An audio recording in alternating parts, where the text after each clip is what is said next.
We encourage you to spend this second Sunday of Chalice, we lift up our value of transformation, through which we covenant to collectively transform and grow spiritually and ethically. Openness to change is fundamental to our Unitarian and Universalist heritages, never complete and never perfect, reflected in our consistent commitment to accept one another and encourage one another to spiritual growth.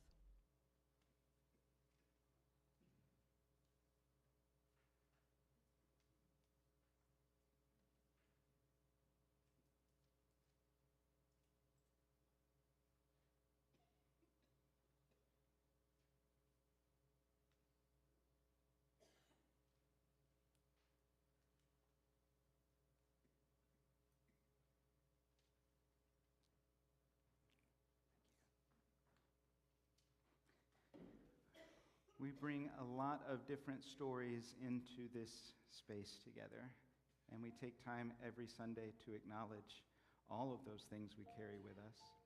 If you're joining us online, I invite you to put any joys or concerns that you want the congregation to know about in the comments. When you're here in person, we have a book that people can write joys or concerns that they want the congregation to know about. Nobody has put anything in here this week. I do know that folks in California are on our hearts. And so in the midst of evacuations and homes being destroyed and chaos in that state, our hearts go out to those people who are still finding a way to safety or are still feeling a sense of threat and not knowing what's going to happen. We can't do anything directly for most of them, but our hearts are still with them, and we want to acknowledge that today.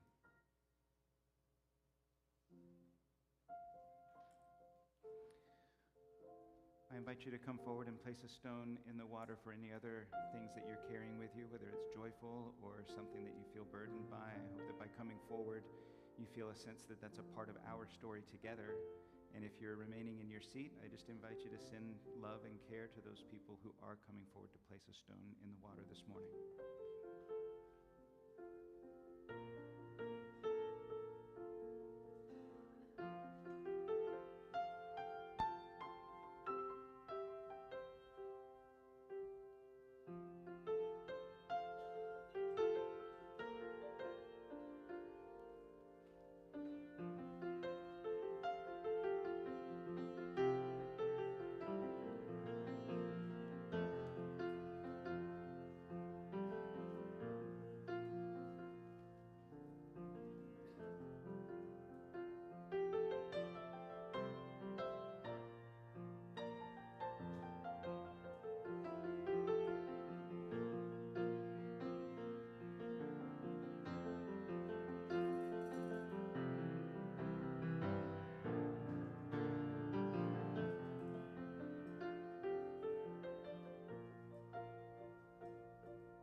place a stone for those joys or concerns shared online today. And a stone for those things we continue to carry in the vaults of our hearts.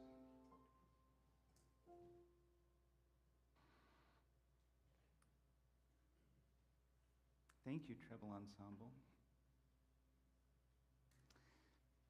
You can show some appreciation if you want to. I heard a little bit of...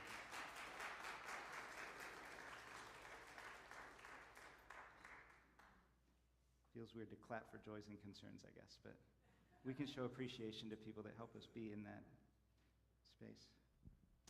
I did not prepare a story for today, and so I'm going to let you help me tell a story today.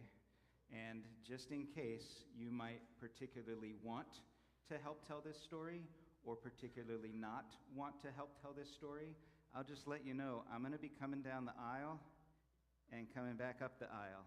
And if you're on the edge, I'm going to invite you to say a sentence of our story. So if you are a person who might want to do that and you're in the middle of the pew, you may want to shuffle a little bit now and get toward the middle aisle so that I can, because I'm going to just come down the middle. I'm not going to mess with the windows and the fans and all that stuff. And there's not a lot of rules to this. The only rule is that you have to build on what other people have said. We're going to tell a story. So we're going to say yes to what other people have said.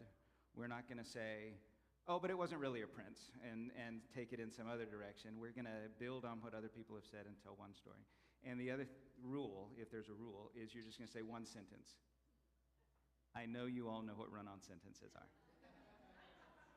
But just one sentence. If it seems like it's the end of a sentence, I'll take the mic and we'll move on. So I'll start off. I'll come down. Each person will add one sentence to the story.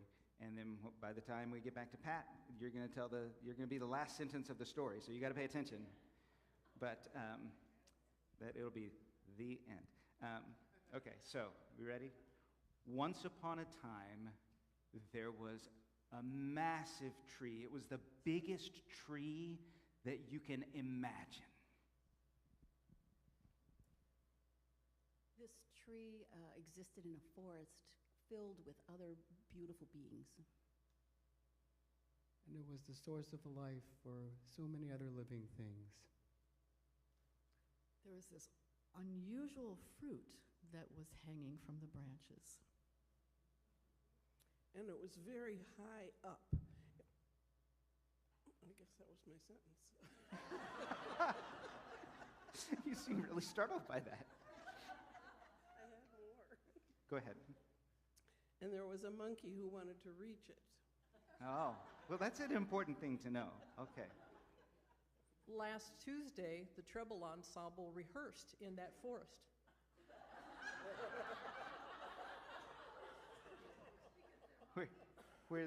Did we have any help for the monkey or any consternation about the fruit? Okay.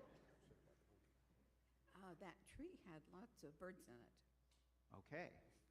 The plot thickens. The monkey helped the treble ensemble. Thank you for bringing things together. I appreciate the stitching. You can't hear what other people have volunteered? Okay.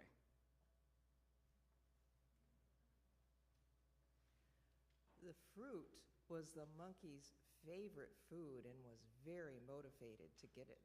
Okay. While the roots of the tree stretched far and wide, this tree was very lonely and wanted another tree to keep it company. But instead of another tree, a stray cat found her way up to be with the monkey and the birds. There was also a squirrel who was a real jerk and kept trying to get the fruit before the monkey could eat it. Trees are full of kindness. The squirrel changed its tune and decided to share its fruit. And the fruit was surrounded by the most beautiful baby leaf green leaves since it was spring and new growth was starting. back to the monkey. The monkey, the cat, and the squirrel all decided to have a nice dinner with the fruit.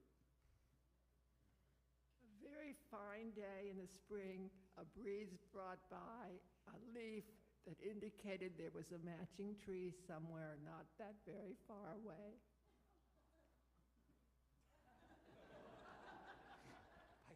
I read that cue. I get it. Okay. And so, the squirrel, monkey, and cat decided to try and help the tree find its partner. 3 for Luke, huh?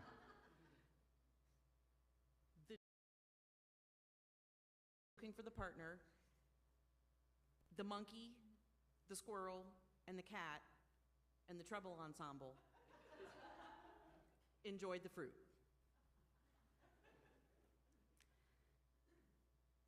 There was another tree. Also, it happened to be a magic tree. There's magic in nature, and the roots had many tendrils under the ground, and they grew and they reached, and the trees connected. The seeds from the fruit germinated and started new trees. And the cat and the squirrels and the monkeys and the ensemble rejoiced as they saw this growth taking place, and they had a great celebration. They sang in 9-part harmony. And all the animals and all the trees truly formed a beloved community.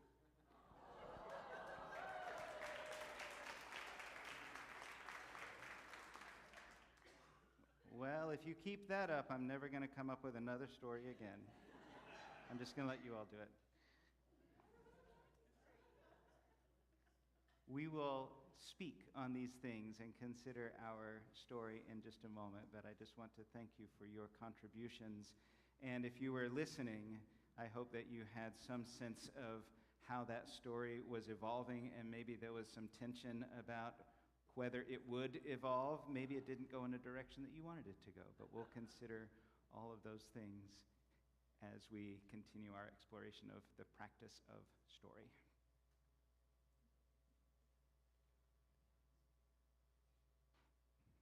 Our offering partner today is FDR School. Our plate today is kicking off a special project for our community partner of 9 years, FDR Academy, a pre-K to 8th grade CMSD school in the Glenville neighborhood. Many of you may remember a school trip to Washington, D.C. FDR has plans for the 8th graders to do that this spring.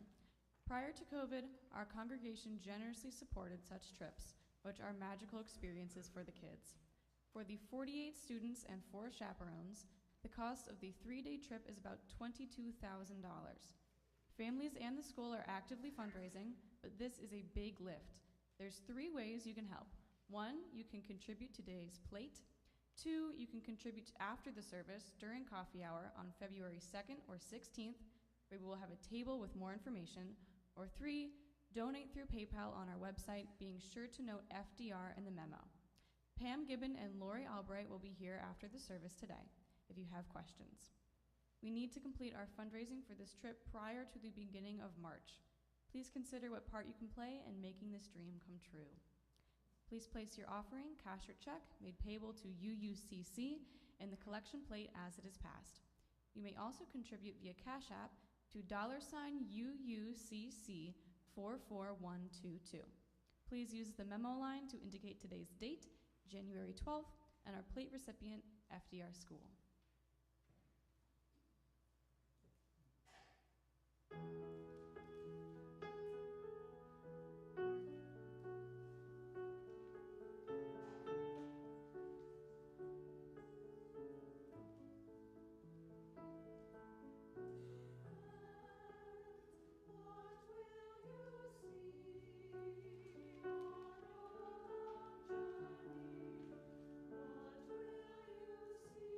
see?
There once was a beautiful and powerful tiger. One day she was captured by a mean and cruel man who put her into a cage. The man kept the cage in the jungle not far from his house. Every day he would bring out a bowl of water and some food for the lonely tiger. Sometimes the tiger would see her own reflection in the bowl of water, and she would say, "My, I must be a beautiful tiger." When the man heard her say this, he would lie and tell her, "No, you're not a beautiful tiger. You're very ugly. You're a pitiful creature." Sadly, the tiger would believe the man. Some days, after she ate her food, she would walk back and forth in her small cage and feel energy and power moving through her body. And she would say, "My, I must be a powerful tiger." When the man heard her say this, he would lie and tell her, "No, you are weak and puny. You are a pitiful creature." Sadly, the tiger would believe the man.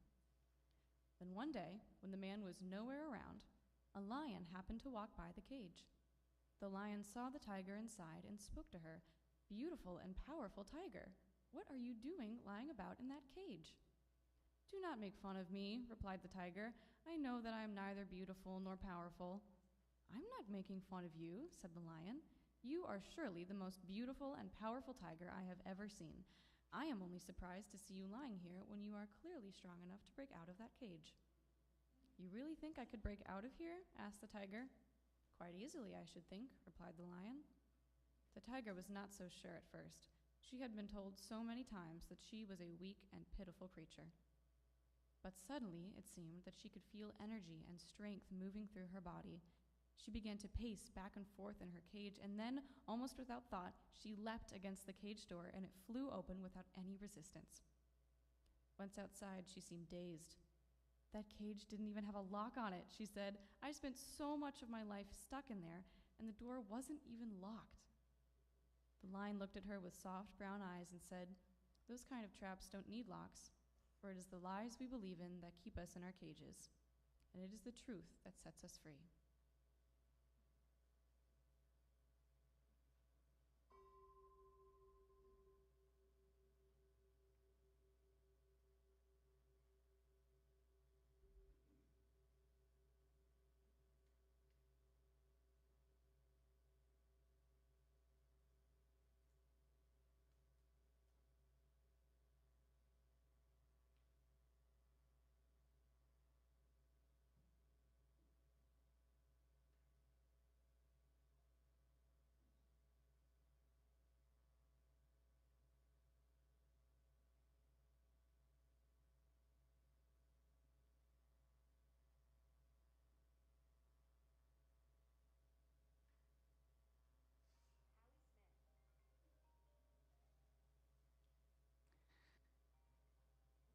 David Loy wrote a book called The World is Made of Stories. And it's the kind of book that anyone here should consider writing, because David Loy really did not write a whole lot of things in the book. Most of the book is stories from other cultures and other places that David Loy comments on and makes ties some things together. So if you've ever wanted to write a book, then write it about other people's stories, and your work will be easy for you. But the observations that David Loy makes are kind of interesting, because one of the things he says, we accept the world we story together as the way things are. We accept the world that we story together as the way things are. Yet the stories we take for granted are not the only ones possible, or even the best possible. A discomforting realization, easier to evade when society is homogeneous and when we are not exposed to different lifestyles, worldviews, and cultural values. Alternative stories about the world and how we live in it. Our stories are influenced by other people's stories, is what he's observing. If we only hear stories that sound a lot like our stories, then we start to think, well, that's what everyone's story is like. But when we start to be able to hear other people's stories, we start to realize that there's something there that might be commonality, and there's something there that sets us apart. We grow in our understanding of our own stories by hearing other people's stories. And when we are in groups of people, we tell stories together, like a story about a tree that is just there when we start the story, but then we need some kind of problem to solve. Most stories have that. You have conflict and resolution, and so it makes perfect sense that the story that we told here today had to have some kind of conflict. There was this delicious fruit, and it was way, way too high for this monkey to reach it. We did not have creative solutions like lots and lots of birds and squirrels stacking on top of each other for the monkey to climb up there and get the fruit. We just hand-waved how the monkey actually got up there and got the fruit. That was fine. That wasn't our concern. Our concern in our story was, how are these animals going to work together when people are greedy for this fruit? Not people. I'm sorry. I didn't mean to say people. Birds and squirrels and monkeys. When birds and squirrels and monkeys are greedy for this same fruit, how are they going to share it together? Are they going to share it? And then it turns out that they do. There's not some big, great lesson. There's not a tragedy that happens in the life of the squirrel that says, oh no, I should share this fruit. It's just a realization, oh, it would be better if I shared this. And even though we were building on each other's stories, and I apologize wherever I came over here and challenged somebody's contribution, that was bad, I should not have done that. But we had some elements that came in kind of out of left field. Sometimes we have an interest in saying something that's important to us, even if we don't know how it fits into the story. And it could have been the case that somebody said something out of left field and everybody just dropped it and forgot about it. And it was just this strange little comment that didn't have a place. But because we are the people that we are, we found a way to fold those things in and to say, well, if it was important enough for this person to say it, as a part of this story, I'm going to help it fit in somehow. This is going to be a part of. And the person who initially said, hey, it's important to me to talk about the treble ensemble being a part of this story. I want the treble ensemble to be in this story. I don't know how, but they're here now. So do something with them. And you did. And you made sure that that became a part of the shared narrative that we were creating. And we had a leaf that said, there's another tree out there. You're not alone. That's a great theme that came out of our story, this concern about being alone and this reassurance that connection is possible. It's interesting what comes out of the stories that we tell when we let one another contribute to things. At our brunch today, we're going to have an opportunity to take that a little further because I'm going to invite you at your table to talk about what you think the purpose of UUCC is. Not a mission statement, not something to put on a bumper sticker, none of that stuff, but just what do you think UUCC's story is, and how do you fit in that story? If we have one answer to that, I will be flabbergasted.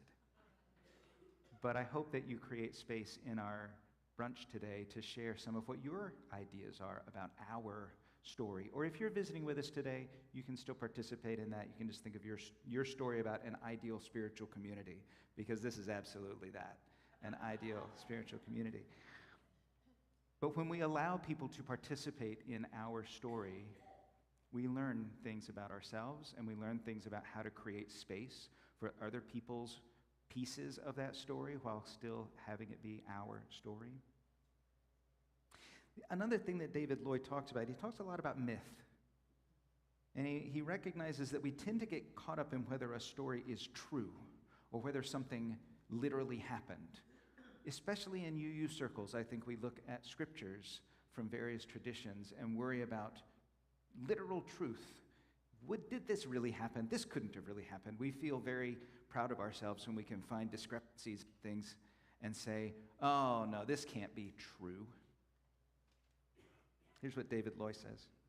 A better way to evaluate a myth, a symbolic story, is to consider what happens when we try to live according to it. The most important criterion for Buddhism is whether a story promotes awakening. Myths are not simply bad stories that need to be replaced with rational and scientific accounts that more accurately grasp the empirical world. From a story perspective, one of the most dangerous myths is that of a life without myth. The story of a realist who has freed himself from all of that nonsense. The idea that science and systematic reason can liberate us from the supposed unreason of myth is one of today's popular fictions. So I think about our story of the tiger, this beautiful tiger in a cage. And there's a part of me that says, wait a minute, I've seen nature documentaries. Lions and tigers don't live in the same place. That story can't possibly be true. There couldn't have been a lion just wandering by where this tiger is. You just made that up, Stella. But there's another way to hear that story. There's another way to recognize that there might be a truth that doesn't have anything to do with the literal sense of whether this is an account that somebody is telling us like a news reporter. Maybe there's an opportunity for us to think about, how are we the tiger in that story? How are we in a cage without a lock on it just because we have believed some lies about ourselves? Maybe even lies that we have told ourselves about ourselves. But there's an even more challenging question. How are we the captor in that story? How do we see so shallowly the lives of other people that we keep them trapped in the lies that we tell about them? That can't possibly ever happen. We're good Unitarian Universalists. We don't possibly trap people in cages of lies about themselves. Well then, how do we show up as the lion in other people's lives? How do we show up as the one who says, I don't know why you're believing these lies about yourself. You are so absolutely beautiful and worthy of love and belonging, and I need to tell you that truth about you because it seems like you don't see that. We have opportunities to be any of those characters in that story, and maybe a calling to be one of the characters in that story. That's a truth. We can choose to live into that truth of that story of the beautiful tiger without worrying about whether tigers and lions live in the same habitat, or whether there's a cage that a guy could just come along and grab a tiger and put it in a cage that it couldn't break out of. That's superficial.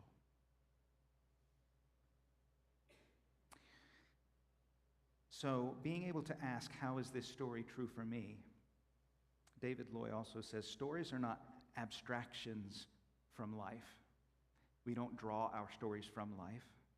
Stories are how we engage with life. We make stories, and these stories make us human. We awaken into stories as we awaken into language, which is there before and after us. The question is not so much, what do I learn from stories, as what stories do I want to live? If we're going to tell a story about the beautiful tiger, what do we want to live from that story? Not just what do I want to learn about it and say, oh, I guess there are people in the world who are trapped by lies that they tell about themselves or that other people have told about them. I guess that's true. What else do you want to talk about? Let's talk about sports ball or weather or something else. Now that we know this thing, we can leave that story behind. But how do I live into this story of the beautiful tiger? How do I live into this story of sharing that you created here, and this story of being confident that you're not alone, that there's a possibility for connection?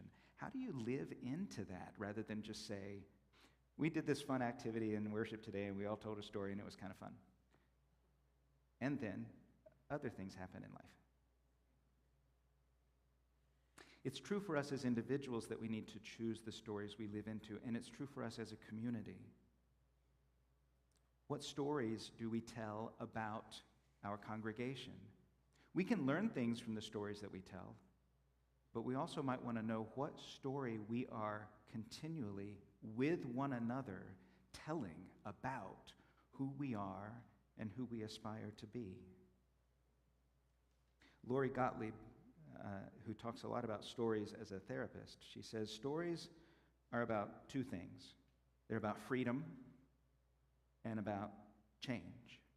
But usually our stories about freedom are stories about how we feel trapped. And our stories about change are the loss that we fear.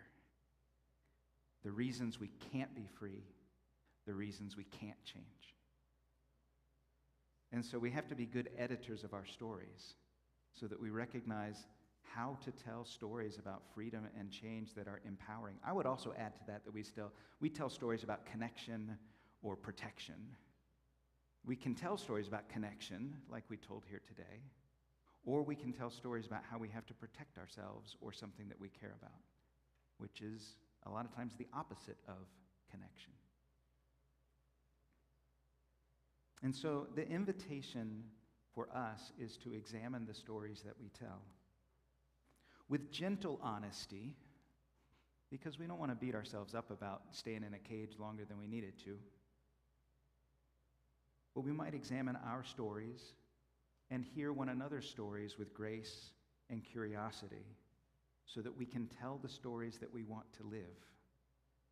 And that this might be a place where we share a common story of liberation and connection and transformation. May it be so. I invite us to rise in body or spirit as we sing together number 1020 in the teal hymnal, Woyaya.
I want to let you know that registration is now open for Winter Institute. I know some people here are big fans of Winter. They're very hidden and difficult to tell who the fans of Winter Institute are. This is a long-held tradition of gathering over President's Day weekend for a midwinter retreat at Salt Fork State Park. This is happening February 14th through the 17th. And registration is online. And I think we've got a link in the newsletter, so you can just go there. If you don't see it, then let me know, and I'll hook you up with the link for that. We do have brunch today, and we're going to be talking about the story of our congregation. Next month, I just want to make sure you have this on your radar, our brunch on February 9th is going to be when the firm that is working with our future facilities task force is going to be here talking with us as a congregation about what our building needs from us and what we need from our building. And so that's going to be our congregational conversation next month, February 9th, just to put that in your head. A lot of things are happening next week. Forums start back up next week, and next Sunday also begins a 4-part training series on pretrial support after worship, which is going to be in room 108 downstairs. If you don't know about our pretrial support team, this is a new congregational initiative to assist people who have been arrested in Cuyahoga County to make it through to their trial date, because there are a lot of challenges in there, and this group is providing transportation to court reminder phone calls, access to basic needs such as food and housing and furniture and job and training possibilities, and more. So this is a ministry of this congregation that has just evolved in incredible ways.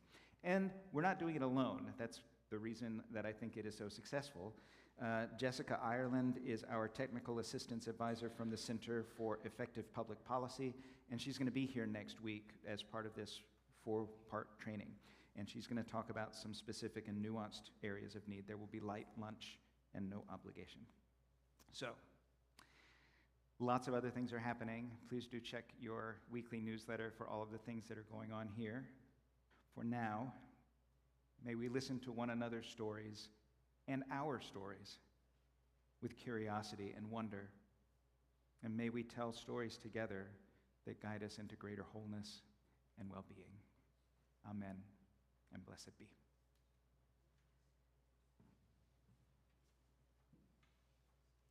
Please join me in reciting our reading from the yellow pew cards as our flame is extinguished. We extinguish this flame, but not the light of truth, the warmth of community, or the fire of commitment. These we carry in our hearts until we are together again.